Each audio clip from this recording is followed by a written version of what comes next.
My name is Chad Fair, and I'm in the band Half Japanese.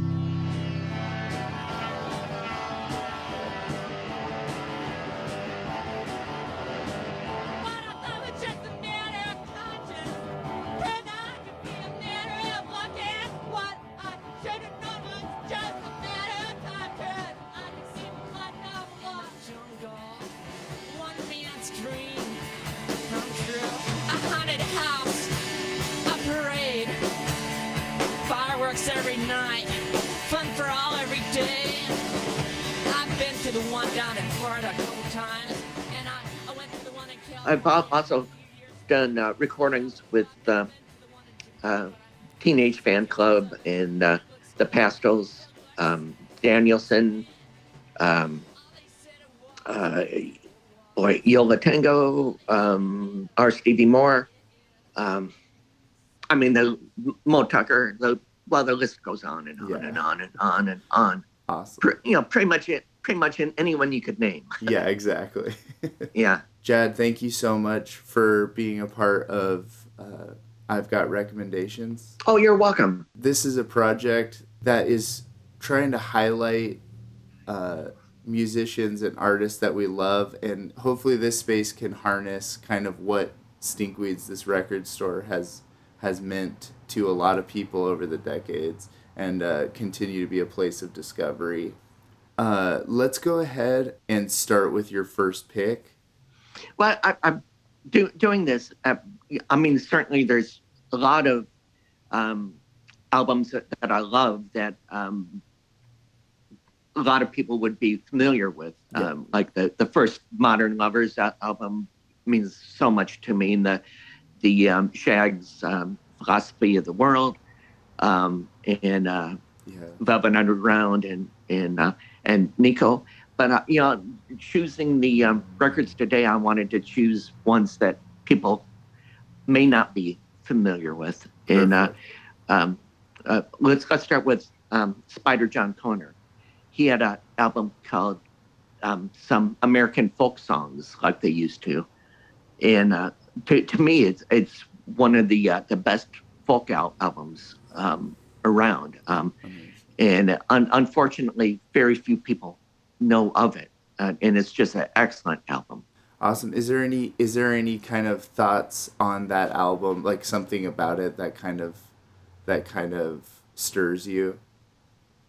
Well, it's folk, but it also has kind of a jazz influence to it. Okay.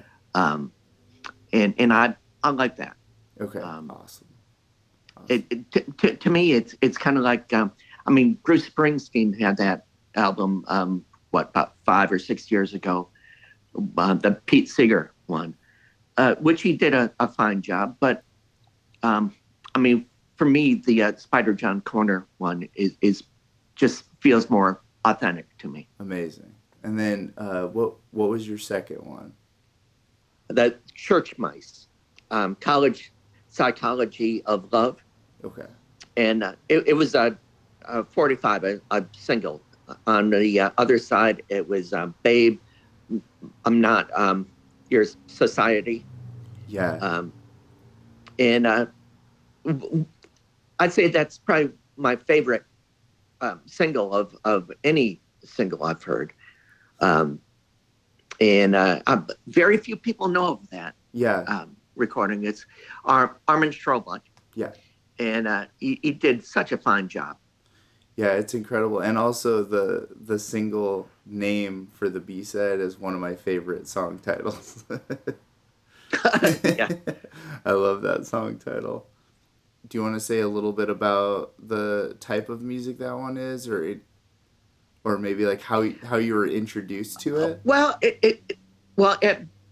at the time, I was kind of searching for records that people were releasing by themselves. Okay. And this was a recording that he released by himself. And also at that time, I was listening to the Residents and Art Stevie Moore. And there were very few people that were releasing records themselves. Los Angeles Free Music Society were doing that. Yes. Destroy All Monsters. Yes.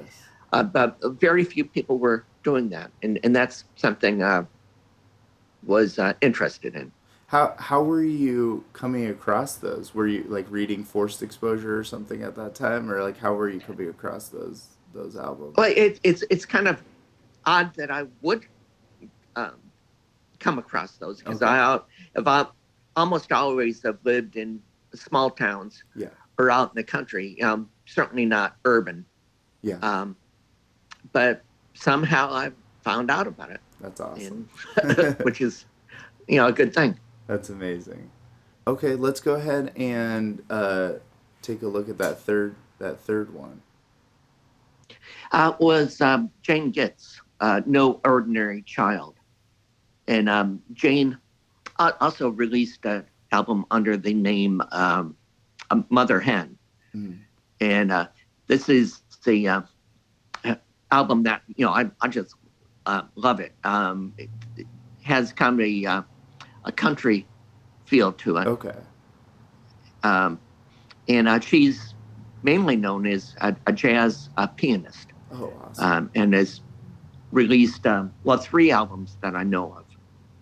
Incredible. And just, you should check her out. Try to find records by her. All right. Let's go ahead and jump into that fourth one. Okay, that would be Velvet Monkeys. They released a Halloween single, which they did Spooky, Oh yeah, that's right. the cover of that Yeah. song. And when my brother David and I first started doing shows in the Baltimore and DC area, Yeah. and then later with the larger half Japanese band, pretty much any time we would have shows in the DC area, we would request to do the shows with Velvet Monkeys or with the band The Chumps, Awesome. because those were our 2 favorite bands from DC. Oh, amazing. And then I should note that later on, Don Fleming and Jay Spiegel from the Velvet Monkeys joined Half Japanese for about 3 years. Okay. What years were those? It would have been like 83 through 86, maybe. Okay. Let's go ahead and jump into the fifth one. Okay, Lord Invader, Calypso Travels, Oh, amazing.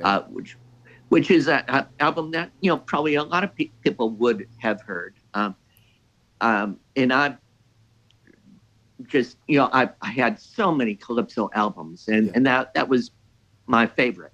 Yeah, it's out of incredible. all of them. It's incredible. I Yeah. love that album. Well, that also had a jazz influence to it. Okay. I think. I mean, definitely so. Okay. And I believe he was living in London at the time. Okay. And Lord Invader is such a fine calypsonian, Okay. and would recommend any of his records. Is there also any projects that you would like to plug, past or future, coming up? Well, I would like to say that I've been releasing a lot of recordings on Bandcamp.